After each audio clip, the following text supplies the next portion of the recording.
question about Judah and Tamar. Judah was father-in-law and Tamar was daughter-in-law. Both of them had sexual relations once, but their child was in the genealogy of Messiah. But the child was pure. How it is happened? How did Tamar escape the punishment of fire? There is a punishment of fire to the prostitution and the fornication in Jewish people's lives. That is their statute. That is their law. Let us see. Genesis 38 chapter 6th verse. Yehuda took a wife for Er, his firstborn, and her name was Tamar.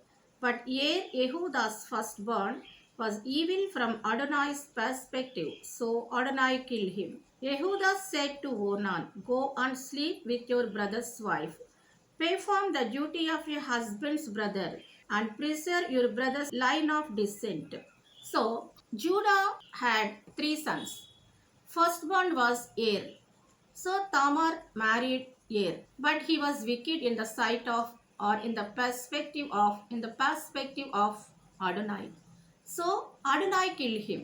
Again Tamar married his younger brother Onan. He was also wicked in the sight of God. So Adonai killed him. But there is a law. To preserve the line of descent, they should marry their brother's wife. So Shelah was there, but he was too young. So Judah said, "Go and live as a widow in your parents' house, and I will give Shelah to you as a husband after he grew." So Tamar went to stay at her parents' house maybe 1 decade or 2 decades. She won't marry other person.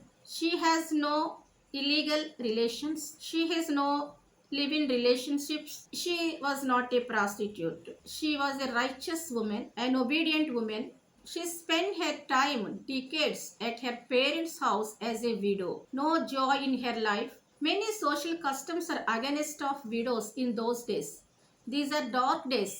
There is no Mosaic law at this time. So Jewish people living according to some laws at that time. Genesis 38 chapter 14th verse. So she took off her widow's clothes, completely covered her face with her veil, and sat at the entrance to El-Naim, which is on the way to Timnath, for she saw that Shelah had grown up, but she still was not being given to him as his wife. So at that time, her father-in-law going to Timnath area, Shelah had grown up, but she was not being given to him as his wife. I think Shelah was married at that time. Judah and Shelah both were cheated Tamar, because there is a law. They must perform that law. They have forgotten that law. Tamar is waiting, still waiting. So she took off her widow's clothes and completely covered her body and waiting her father-in-law. She had sex with him. Adonai did not tell her, "Go and sex with your father-in-law." That is wrong. That is wrong way. Why did Tamar choose that thing? Why did Tamar choose it that way? That is her own will. That is her own decision. God never say like that. Go and get child from your father-in-law.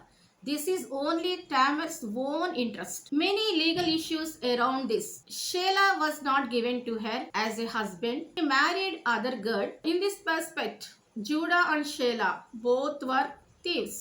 They're against of the social custom, against of the Jewish law at that time. 38:24. About 3 months later, Yehuda was told, "Tamar, your daughter-in-law, has been acting like a whore. Moreover, she is pregnant as a result of her prostitution." Yehuda said, "Bring her out and let her be burned alive." So after 3 months she was pregnant. Yehuda said, "Bring her out and let her be burned alive." So there is a punishment for the prostitution. There is a punishment for a whore. What is that punishment? They must burn that lady with a fire. Very rigorous punishment, very serious punishment, very dangerous punishment for the prostitution at that time. Jewish people were very spiritual and very holy, and their statutes, commandments, everything excellent. This is happened before Mosaic law. So what happened at that time? Punishment is ready for Tamar, but she sent some things to Judah. He recognized the things and said one word. Then Yehuda acknowledged owning them. He said, "She is more righteous than I, because I did not let her become the wife of my son Shelah, and he never slept with her again. She is more righteous than I." That is a statement from father-in-law. Judah, the father-in-law of Tamar, he stated that Tamar was more righteous than I. How did he say? Yes, she is righteous woman.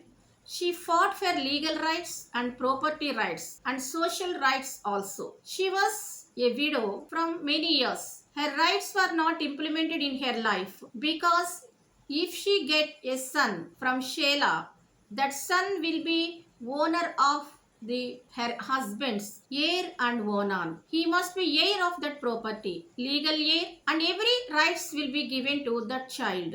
But she has no child. Shelah was married, so she chose her father-in-law to get children. That is a wrong way. God did not say. But some legal issues around this. She need property right. She need firstborn right. She need children's right. She need social customs enjoying right. So because of this law, she was escaped that fire. Otherwise, they would burn her with fire. So now Judah had no right to burn Tamar, because he was a cheater. His son was a cheater, and he unknowingly sex with daughter-in-law. So he was also escaped that law, because he did not rape her daughter-in-law. He did not cheat her daughter-in-law in a physical way. He unknowingly slept with her. So he was innocent in that act, in that part. So he also escaped that punishment. She also escaped that punishment because of that law. Deuteronomy 25th chapter, 5th to 10th verses. If brothers live together and one of them dies childless, his widow is not to marry someone unrelated to him. Her husband's brother is to go to her and perform the duty of a brother-in-law by marrying her. The first child she bears will succeed to the name of his dead brother, and that his name will not be eliminated from Israel. If the man does not wish to marry his brother's widow, then his brother's widow is to go up to the gate to the leaders and say, "My brother-in-law refuses to rise up for his brother a name in Israel. He will not perform the duty of a husband's brother for me." The leaders of his town are to summon him and speak to him. If on appearing before them he continues to say, "I don't want to marry her," then his brother's widow is to approach him in the presence of the leaders, pull his sandal off his foot, spit on his face, and say, "This is what is done to the man who refuses to build up his brother's family. From that time on, his family is to be known in Israel as the family of the man who had his sandal pulled off." So, this is the law. According to this law, Shelah must marry Tamar. But he escaped to marry Tamar. He cheated Tamar. He married other lady. She doesn't know that thing. Many days maybe. So, according to this law, Tamar must pull the sandal from the feet of Shelah, and she must spit on his face, and she must say this word: "The family of the man who had his sandal pulled off, his name will change." So this is very shame process, very insulting process. If Tamar pull the sandal from his feet, it is a shame. If she spit on his face, it is a shame. So to escape all these things, both the father Judah and his son Shelah, they try to give other lady as wife to Shelah, not to Tamar. Did not inform to Tamar, because Shelah refused to marry Tamar. He is not under the law. If she didn't like to marry Tamar, he must accept it publicly. So he escaped to accept it publicly. So Shelah was a cheater. That's why his son was not included in the genealogy of Yeshua Messiah, not in the bloodline of Messiah, because he was more corrupted than his brothers Er and Onan. All his three sons were wicked fellows. Judah was righteous, because when his firstborn son died, he gave Onan as a husband to Tamar. In that issue, he was a righteous man, but he scared, he feared, because Shelah maybe die if I give Shelah to Tamar. That is his idea. So, according to the law, Shelah was 100% wicked fellow. wicked person. That's why his children were not included in the bloodline of Messiah. Judah was righteous because he never sleep with her again. He was righteous in this issue. He was not corrupted, not wicked. He did not continue that sexual relation with Tamar. He was a good man in that issue.